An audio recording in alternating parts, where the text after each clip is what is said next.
Welcome to Shri చక్ర news బులెటిన్లో ముందుగా హెడ్లైన్స్.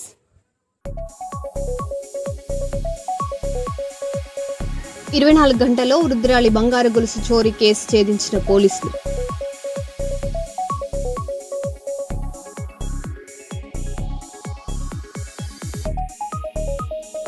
జర్నలిస్టుల ఆరోగ్య పరిరక్షణకు టోపీల పంపిణీ.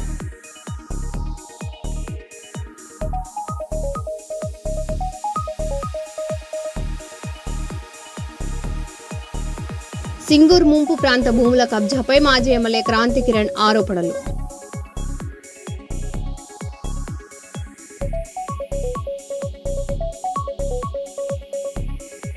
సూపర్ స్టార్ కృష్ణ 84వ జయంతి వేడుకలు.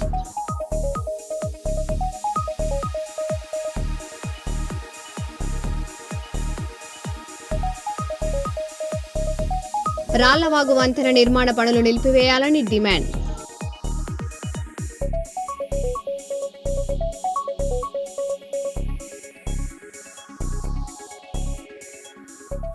ఇక వివరాల్లోకి వెళ్తే, నందికొట్కూరు ఎమ్మెల్యే గిత్త జయసూర్య నంద్యాల ఘటనపై స్పందించారు.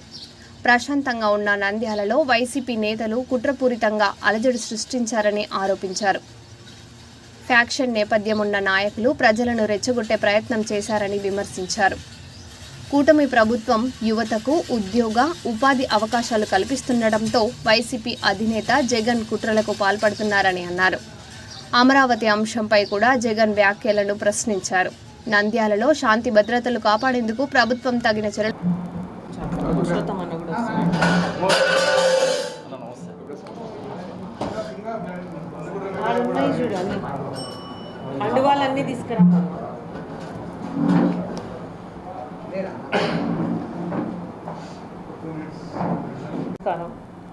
ఈ కూటమి ప్రభుత్వం అధికారంలోకి వచ్చిన తర్వాత అభివృద్ధి సంక్షేమంతో పోతూ ఉంది మన రాష్ట్రం. గతంలో ఎన్నడూ లేని విధంగా ఈ ఫారిన్ నుంచి వచ్చే ఫండ్స్ అన్నీ మన దేశానికి వచ్చే ఫండ్స్ అన్నీ దాదాపు 25% మన ఏపీకే రావడం జరిగింది. అంటే దీనికి కారణం మన నాయకుడు చంద్రబాబు నాయుడు గారు. గతంలో ఏపీకి రామ్ అనే వాళ్ళంతా ఇప్పుడు చంద్రబాబు నాయుడు గారిని చూసి విపరీతంగా పరిశ్రమలు రావడం జరుగుతూ ఉంది. ఈ 24 నెలల పాలనలోనే 24 లక్షల కోట్ల పెట్టుబడులు మన రాష్ట్రానికి వచ్చాయంటే చూడండి, ఒక్కసారి ఆలోచించండి. అంతేకాకుండా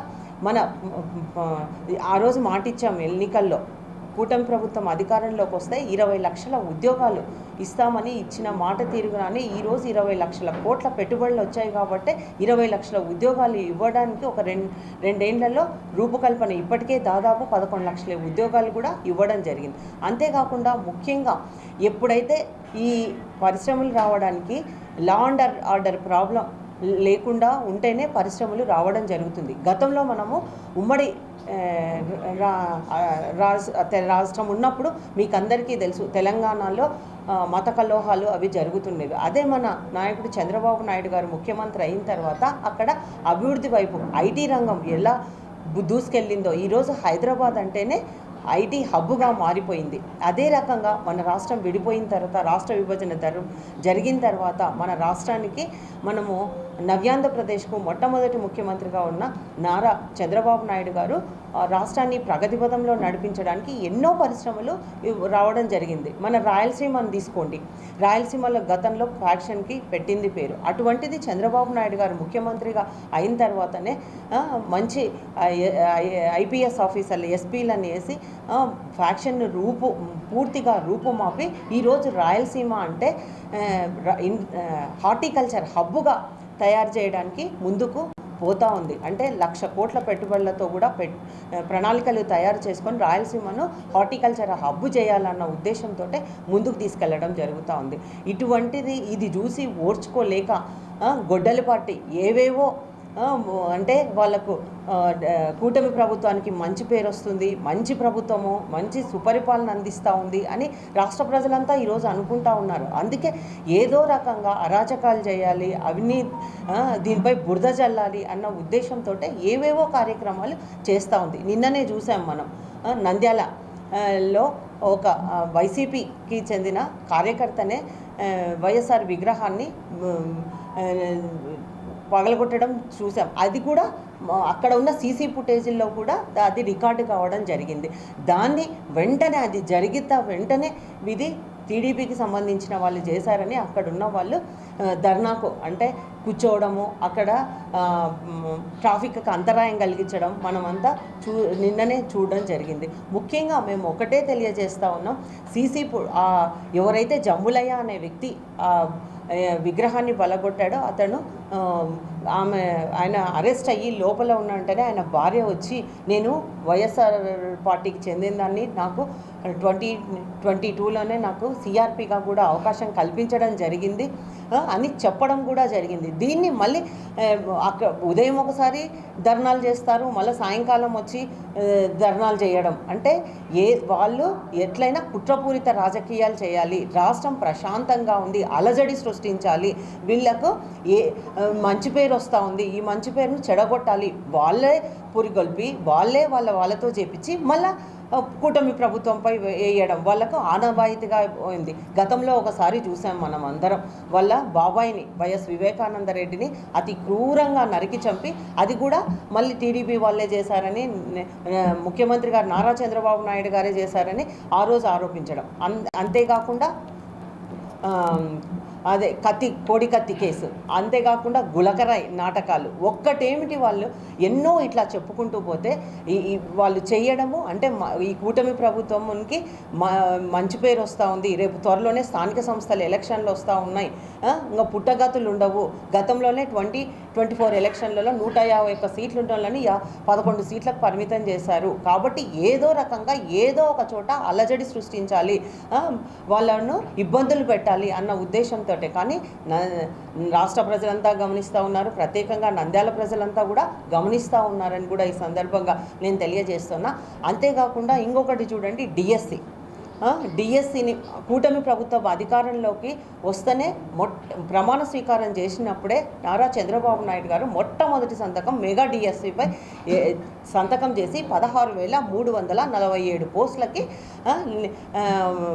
నియామకాలంతా జరపడం జరిగింది. ఎంతో పారదర్శకంగా, ఎంతో ఇదిగా, ఒక్క ఇబ్బందులు లేకుండా వాళ్ళు 200 కేసులు వేసినప్పటికీ కూడా ప్రభుత్వము అనర్హులకు నిరుద్యోగ అవకాశాలు ఎవరైతే నిరుద్యోగులు ఉన్నారో వాళ్ళకందరికీ ఉద్యోగ అవకాశాలు కల్పించిన ఘనత కూటమి ప్రభుత్వాన్ని. ఇన్ని రోజులు అది ఎగ్జాములు జరిగినాయి, అవి వాళ్ళు ఎవరైతే అర్హత ఉందో వాళ్ళకందరికీ నియామక పత్రాలు అందజేయడం జరిగింది, వాళ్ళు వెళ్ళి డ్యూటీలో జాయిన్ జరిగింది. దాదాపు సంవత్సరం అయింది, అంటే దొంగలు 6 నెలలకు కుక్కలు మొరిగినట్లుగా ఉంది సామెత.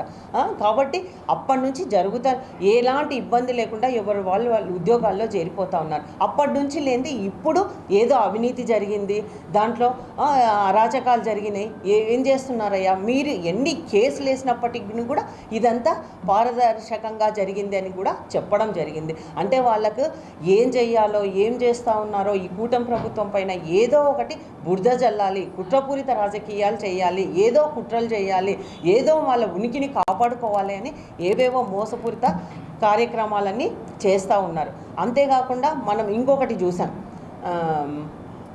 రాజధాని అమరావతి రాజధాని అని అప్పుడు ప్రతిపక్షంలో ఉన్నప్పుడు రాష్ట్రానికి మధ్యలో ఉండాలి అని ఆయన్నే ఓకే చెప్పడం జరిగింది. మళ్ళీ అధికారంలోకి ఆయన ముఖ్యమంత్రి అయిన తర్వాత 3 రాజధానులు అండి, మళ్ళీ తర్వాత ఇప్పుడేమో మావిగన్ అంట. అంటే అసలు ఏం మాట్లాడుతూ ఉన్నారు, ఏం కథ, వాళ్ళకి అసలు అర్థమవుతుందా అని కూడా నేను ఈ సందర్భంగా గుర్తు చేస్తూ ఉన్నా. మీరు ఇంకొకటి అసలు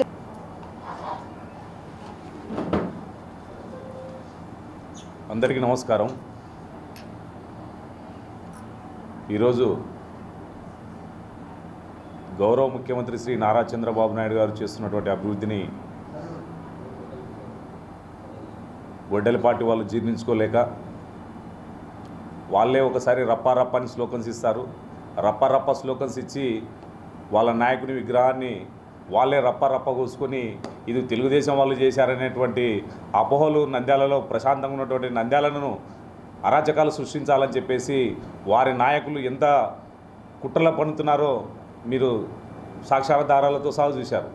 సీసీ ఫుటేజీలు వచ్చాయి, అన్నీ కూడా వచ్చాయి. కానీ అక్కడ ఉన్నటువంటి నంద్యాల ప్రజలంతా కూడా గమనిస్తున్నారు. ప్రశాంతంగా ఉన్నటువంటి నంద్యాలలో ఇలాంటి సంఘటన చేయడం అన్నది చాలా దుర్మార్గమైనటువంటి చర్య. దీన్ని మేము చాలా తీవ్రంగా ఖండిస్తున్నాం. ఎందుకంటే దీన్ని తెలుగుదేశం వాళ్ళు చేయాలని చెప్పేసి చేసినారని చెప్పేసి వాళ్ళు చేయాలని చెప్పేసి అన్ని అసత్యమైనటువంటి ఆరోపణలు చేయించాలనే లేనిపోయినటువంటి అలజడులు అంతా కూడా సృష్టించి ప్రశాంతంగా ఉన్నటువంటి ప్రాంతాన్ని అంతా కూడా మళ్ళీ ఒక ఫ్యాక్షన్ వైపు అడుగులు తీసే విధంగా ఒక ఫ్యాక్షనిస్ట్ కాబట్టి గొడెలపాటి నాయకుడు ఆయన ఆలోచన విధానాన్ని ఆ విధంగానే ఉందని చెప్పేసి కూడా ఈ సందర్భంగా తెలియజేస్తున్నాం. వారు అధికారంలోనే నాడు చేసినటువంటి అరాచకాలకే రాష్ట్ర ప్రజానీకం అంతా కూడా గమనించి 11 సీట్లకే పరిమితం చేశారు. అది వారు గుర్తుపెట్టుకోవాలి. వారు అధికారంలో ఉన్నప్పుడు మరి ఏ ఒక్క యువతకైనా ఏ ఒక్క ఉద్యోగం కల్పించాడా? ఏమీ లేదు. ఊకే కేవలము గ్రామాల్లో వాలంటీర్ వ్యవస్థను పెట్టుకొని ఆయన ఇచ్చేటువంటి తాయిలాలన్నీ కూడా ప్రజలకు చెప్పే విధంగా ఎవరికి కూడా ప్రాధాన్యత లేనటువంటి ఉద్యోగాలు కూడా కల్పించలేకపోయినటువంటి జగన్మోహన్ రెడ్డి ఈరోజు పోస్టింగ్స్ అన్నీ అయిపోయి ఒక పండగ వాతావరణంలో ఎన్డీఏ కూటమి నాయకులందరూ కూడా కలిసి సెప్టెంబర్ నెలలో వారికి పోస్టింగ్లు ఇవ్వడం జరిగింది. వారి ప్రిపరేషన్ ఏ విధంగా ఉందో ఎప్పుడు లేనటువంటి విధంగా వారికి ఎన్నో పాస్పోర్ట్లు మార్చి కూడా శిక్షణలు తీసుకొని కష్టపడి అందరూ కూడా చదువుకొని ఉద్యోగాలు చేసుకున్నటువంటి తరుణంలో ఈరోజు మళ్ళీ కలెక్టర్ ఆఫీసులకు బంధువులు పిలుపులేయడము, ఇది దీంట్లో ఏదో జరిగిపోయిందనడము. ఎన్ని కేసులు వేశారు మీరే. ఆ కేసుల కల్లా మా యువ నాయకులు విద్యాశాఖ మంత్రి వర్యులు శ్రీ నారా లోకేష్ బాబు గారు అన్నిటికీ సమాధానం ఇస్తూ ఎక్కడ కూడా కోర్టు అడ్డంకులు లేకుండా వాళ్ళు వేసినటువంటి అన్నిటికీ కూడా సమాధానాలు ఇస్తూ వారికి ఉద్యోగ అవకాశాలు కల్పిస్తే ఈరోజు జగన్మోహన్ రెడ్డి జీర్ణించుకోలేక ఉద్యోగ అవకాశాలు కల్పిస్తున్నారు, పెట్టుబడులు వస్తున్నాయి, రాష్ట్రం అభివృద్ధి చెందుతుంది, మా పార్టీ మనుగడ ఉండదేమనేటువంటి పరిస్థితి ఒక భయం ఏర్పడే వాళ్ళు లేనిపోయినటువంటి అరాచకాలన్నీ కూడా చేస్తున్నారు. ఇది రాష్ట్ర ప్రజానీకం అంతా కూడా గమనిస్తున్నారు. ఒకప్పుడు ఏదైతే మనకు అనువైనటువంటి ప్రాంతం రాజధాని ప్రాంతం అని చెప్పేసి 30,000 ఎకరాలు చాలదు, దాదాపు ఇంకా మనకు ల్యాండ్ కావాలని చెప్పి అసెంబ్లీలో మాట్లాడినటువంటి వ్యక్తి అధికారంలోకి వచ్చిన తర్వాత 3 ముక్కలాట ఆడాడు. మళ్ళీ 3 ముక్కలాట ఆడడమే కాదు, మళ్ళీ ఒక అమరావతికి పార్లమెంట్లో చట్టబద్ధత కల్పించి అన్ని చట్టాలు చేస్తుంటే మావి గన్నని తీసుకొచ్చాడు. మరి ఆయన అధికారంలో ఉన్నప్పుడు ఆ మావి గన్ను ఎక్కడికి పోయిందో ఆయనే సమాధానం చెప్పాలా. కాబట్టి ఇటువంటి ఆరోపణలలో కూడా జగన్మోహన్ రెడ్డి గారి దిగజారుడు రాజకీయానికి నిదర్శనం అని చెప్పేసి తెలియజేస్తూ మేము నిన్న జరిగినటువంటి సంఘటన చాలా దుర్మార్గమైనటువంటి సంఘటన. ఎందుకంటే నంద్యాల ఒక ప్రశాంతమైనటువంటి వాతావరణం కావచ్చు, అన్నిటి గురించి ప్రజలకు కావచ్చు, ఇటువంటి సంఘటనలు మంచిది కాదు. ఖచ్చితంగా రాష్ట్రాన్ని అభివృద్ధి శాంతి భద్రతలు పర్యవేక్షించి గౌరవ ముఖ్యమంత్రి గారు సరైనటువంటి నిర్ణయం తీసుకుని ఈ రాష్ట్రాన్ని ముందుకు తీసుకెళ్తారని చెప్పేసి తెలియజేస్తూ ఈ అవకాశం కల్పించిన మీ అందరికీ ప్రత్యేక ధన్యవాదాలు తెలియజేస్తున్నాం. ఆర్సీబీ ఐపీఎల్ విజయం అనంతరం కర్నూలులో సంబరాలు ఉద్రిక్తంగా మారాయి. రాజ్ బిహార్ సెంటర్ వద్ద కొందరు యువకులు రహదారిని అడ్డుకొని ట్రాఫిక్కు అంతరాయం కలిగించారు. ఓ ప్రైవేట్ ట్రావెల్స్ బస్ అద్దాలను రాళ్లతో పగలగొట్టడంతో ప్రయాణికులు భయాందోళనకు గురయ్యారు. ఘటనా స్థలానికి చేరుకున్న పోలీసులు యువకులను చెదరగొట్టి పరిస్థితిని అదుపులోకి తెచ్చారు. సీసీటీవీ ఆధారంగా నిందితులపై కేసులు నమోదు చేస్తామని తెలిపారు.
కర్నూలు మండలం బి తాండ్రపాడు గ్రామంలోని సర్వే నెంబర్ 277లో పంపిణీ చేసిన పట్టా స్థలాలకు లేఅవుట్ ప్రకారం నంబర్ రాళ్లు పాతాలని గ్రామస్తులు డిమాండ్ చేశారు. తెలుగుదేశం పార్టీ సీనియర్ నాయకుడు పెద్ద లక్ష్మణ ఆధ్వర్యంలో కల్లూరు తహసీల్దార్ రమేష్ బాబుకు వినతి పత్రం అందజేశారు. 2013లో సుమారు 1200 మందికి పట్టాలు ఇచ్చినా ఇప్పటి వరకు స్థలాలను గుర్తించే నంబర్ రాళ్లు ఏర్పాటు చేయలేదని ఆవేదన వ్యక్తం చేశారు. దీంతో లబ్ధిదారులు ఇబ్బందులు ఎదుర్కొంటున్నారని తెలిపారు. అధికారులు వెంటనే చర్యలు తీసుకోవాలని, లేకపోతే ఉద్యమం చేపడతామని హెచ్చరించారు.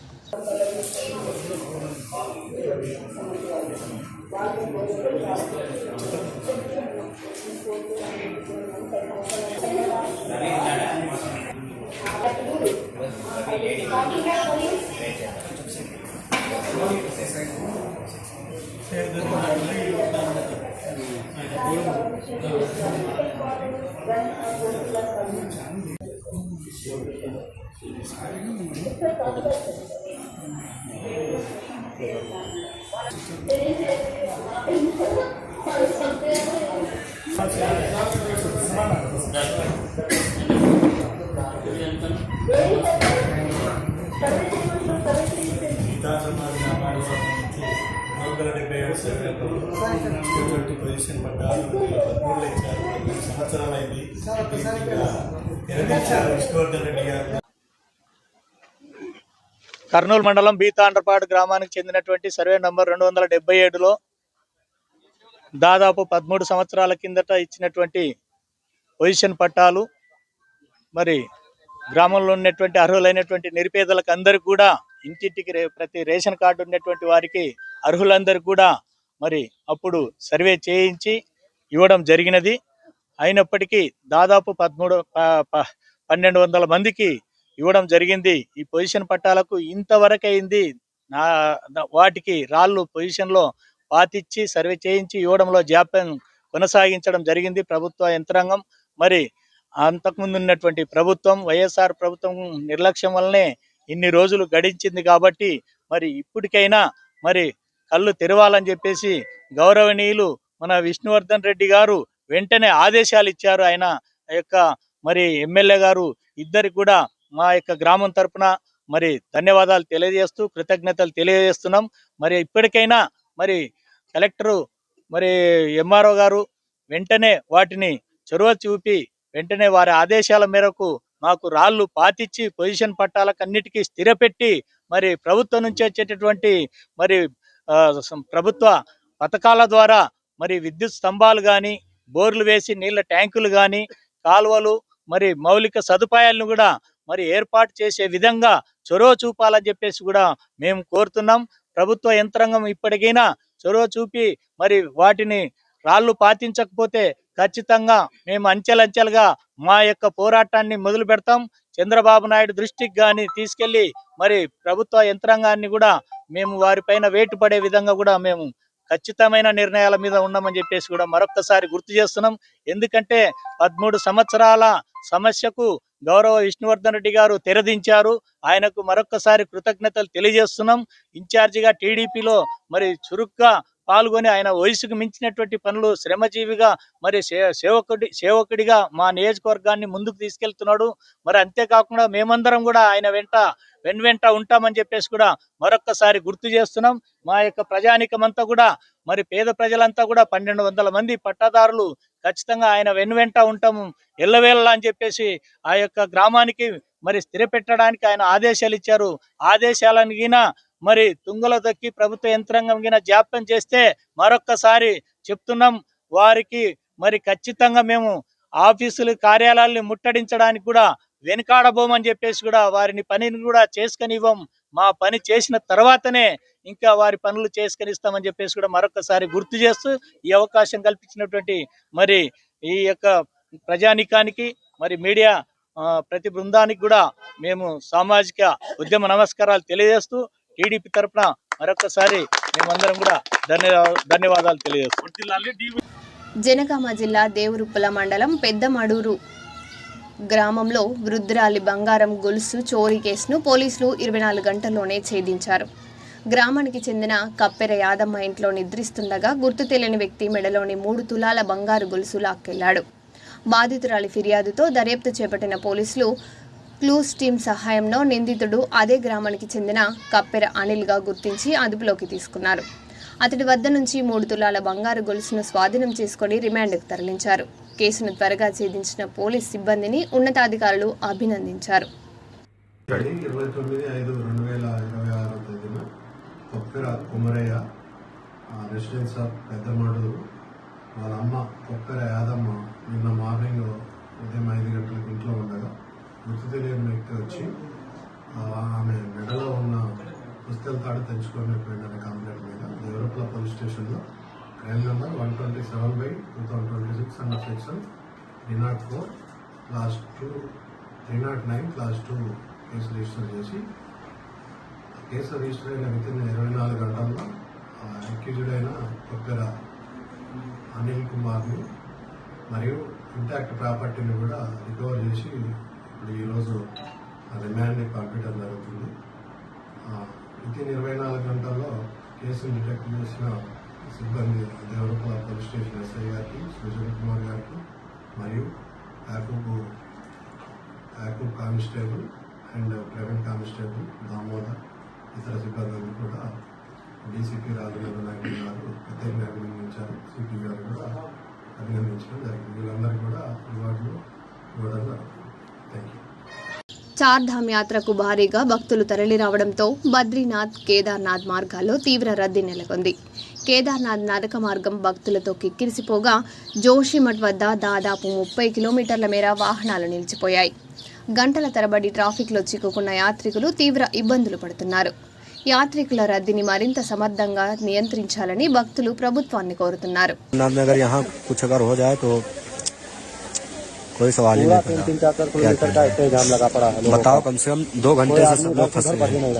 ना उधर से कोई आ पा रहा, ना इधर से आ जा, केवल घोड़े आ जा रहे हैं बस यहाँ के। విశాఖ జిల్లా జంక్షన్ వద్ద రోడ్డు ప్రమాదం జరిగింది. ట్రాఫిక్ రెడ్ సిగ్నల్ పడినా అతివేగంగా దూసుకువచ్చిన కియా కారు అదే సమయంలో బైక్ను ఢీకొట్టగా బైక్పై వస్తున్న 2 ప్రయాణికులకు తీవ్ర గాయాలయ్యాయి. దారుణంగా ధ్వంసమైన కియా కారు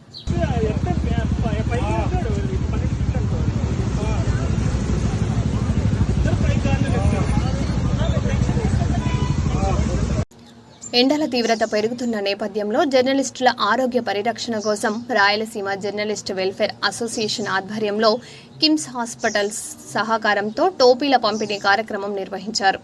పలువురు జర్నలిస్టులకు టోపీలు అందజేసి వేసవిలో తగిన జాగ్రత్తలు పాటించాలని సూచించారు. ఈ సందర్భంగా ఏపీజేఎఫ్ రాష్ట్ర ఉపాధ్యక్షుడు Harinath Reddy, KIMS hospital CEO doctor Aditya మాట్లాడుతూ జర్నలిస్టుల ఆరోగ్యం కూడా ముఖ్యమని పేర్కొన్నారు. భవిష్యత్తులో ఆరోగ్య అవగాహన కార్యక్రమాలు, ఉచిత వైద్య శిబిరాలు నిర్వహించేందుకు సహకారం అందిస్తామని తెలిపారు. కార్యక్రమంలో అసోసియేషన్ నాయకులు, జర్నలిస్టులు పాల్గొన్నారు.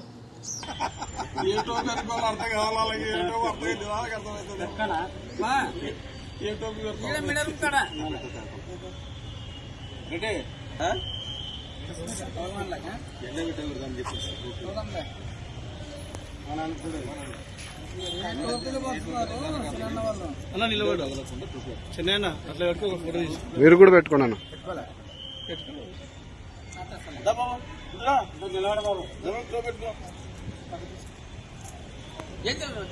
ఇక్కడ చూడే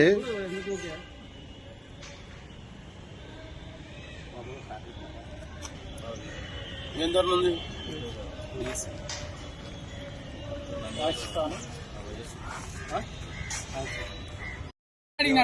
ఎడిటర్ శ్రీనివాసులు గారు అందరికీ ఎండా వేడిని తట్టుకోవడానికి టోపీలు డిస్ట్రిబ్యూషన్ చేస్తున్నారు. కిమ్స్ హాస్పిటల్ సహకారంతో. అయితే ఈ నెల వరకు తీవ్ర ఎండలు ఉంటాయి. మన మిత్రులు, జర్నలిస్ట్ మిత్రులు ఈ నెలంతా వరకు యూజ్ చేసుకుంటే మళ్ళీ నెక్స్ట్ వర్షాకాలం వస్తుంది కాబట్టి రెయిన్ కోట్ పంపిణీ చేయడానికి సిద్ధంగా ఉండమని చెప్పి నేను మరి కోరుకుంటున్నాను. Okay, thank you.